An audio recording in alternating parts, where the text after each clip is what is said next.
उस सरकार को।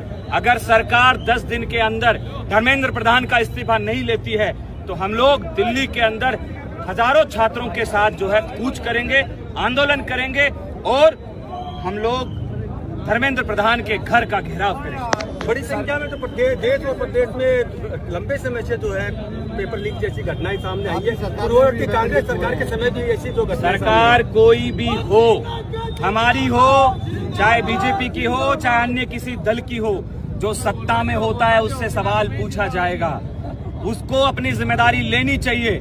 जब पहले कांग्रेस की सरकारें थी, रेल हादसे होते थे तो तुरंत रेल मंत्री इस्तीफा देते थे। आज कहां चली गई वो नैतिकता? वो राजनीतिक नैतिकता खत्म हो गई है। बेशर्मी आप देखिए, इस देश के प्रधानमंत्री विदेश में जाके मेलोडी टॉफी बांट रहे हैं और इस देश का नौजवान छात्र फांसी के फंदे पे झूल रहा है। तो ये इस देश की राजनीतिक नैतिकता बची है। वही देश के प्रधानमंत्री कह रहे हैं कि जो है पेट्रोल मत खरीदो, सोना मत खरीदो, खाना मत खाओ, ये मत करो, वो मत करो, और खुद जो है विदेश में जाके 15 दिन से जो है मजे कर रहे हैं। समझना पड़ेगा। धीरे धीरे ये आंदोलन महाआंदोलन बनता जा रहा है। कहीं ना कहीं सरकारी तंत्र की जो मशीनरी है, कभी कॉकरोच बोलती है, कभी कुछ और, इस आंदोलन को कहीं दबाने की कोशिश तो नहीं करेगी? देखिए, मैं कॉकरोच की टी शर्ट पहन के आया हूँ और इसका मकसद यही है कि सरकार जो है इस देश के छात्र छात्राओं को एग्जाम नहीं करा पा रही है पारदर्शी, रोजगार देने में कामयाब नहीं है, लेकिन वो इस देश के बेरोजगारों को, छात्र छात्राओं, नौजवानों को कीड़ा मकोड़ा समझती है। तो अब ये कीड़े मकोड़े सड़क पे आ गए हैं। अब ये लड़ाई लड़ेंगे, अपना अधिकार लेंगे और सरकार को ये कीड़े मकोड़े दीमक की तरह चट कर जाएंगे।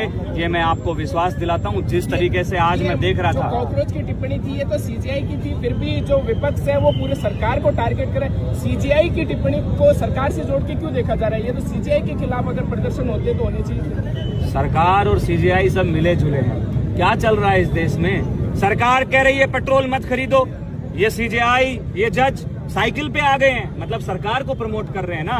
हम ये नहीं कह रहे हैं कि ठीक है, इस देश में अगर आर्थिक मंदी आई है तो उसका सॉल्यूशन निकालिए। जब मनमोहन सिंह जी इस देश के प्रधानमंत्री थे तो कितने लोगों को कहा कि साइकिल पे चाहिए, खाना मत खाइए, गहने मत खरीदिए। सब कुछ हुआ क्योंकि आपके पास नीतियां नहीं है, आपके पास पॉलिसीज नहीं है, आप पूरी तरीके से विफल हो। आप केवल और केवल दोस्तों के लिए सरकार चला रहे हो। इस देश के जंगल काट दिए, इस देश के छात्रों को मार दिया, बलि चढ़ा दी, लेकिन अब ये नौजवान सड़कों पे अब लड़ाई लड़ेगा। तो सही है, सरकारी तंत्र में वेतन बताया, इसको कम नहीं कर देना चाहिए। वो तो अपने मजे लूटेंगे। चलो चलो चलो।